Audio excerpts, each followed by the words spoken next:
We are in Kosice, in a very unusual place, in the beginning of the historical center.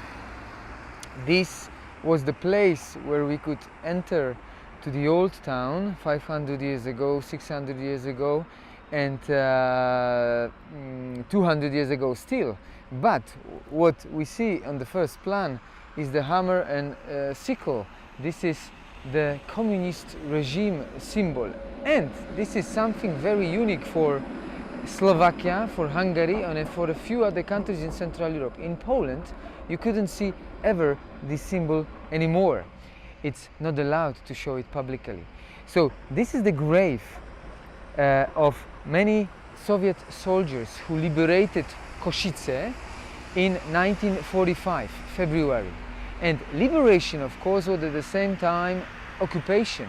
So in perspectives of most of the people, there was no glory to these soldiers, and it was not a liberation. Of course, we have to remember the fact, and in some way we were liberated from one totalitarian system, but in the other way there must be always second part of the sentence, that we were occupied by the other regime. That is why in Poland we would just have the place, the grave, and commemoration of the dates probably. But here in Slovakia, in Hungary, we can still see the symbol like it would be for the glory of the Soviet soldiers.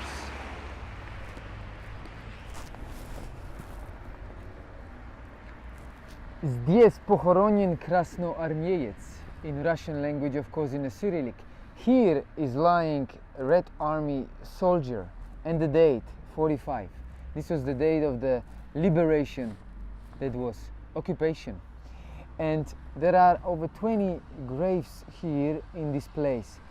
These soldiers were probably young men, even maybe boys from Soviet army, and who knows what was in their minds and hearts.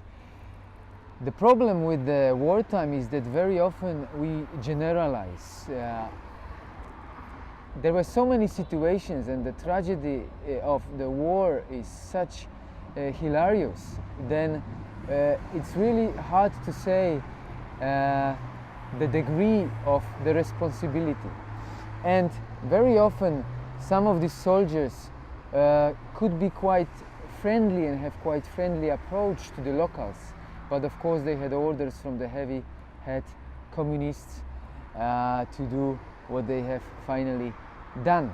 And this concerns both communists, Nazis, and many other totalitarian systems.